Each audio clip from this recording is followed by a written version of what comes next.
Marilah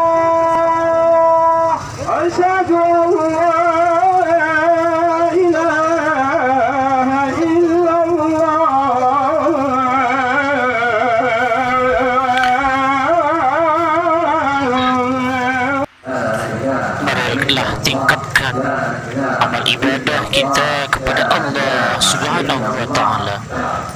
Jangan sampai takut kita kepada corona mengalahkan takut kita kepada Allah Subhanahu wa Ta'ala.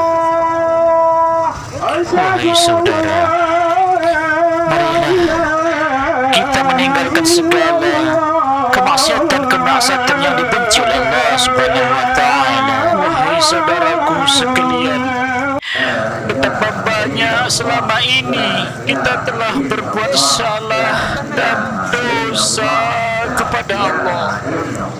Marilah kita menyadari diri kita.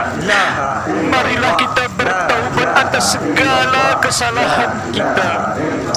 Marilah kita kembali ke jalan Allah Subhanahu wa Ta'ala agar kita terhindar dari segala mara bahaya.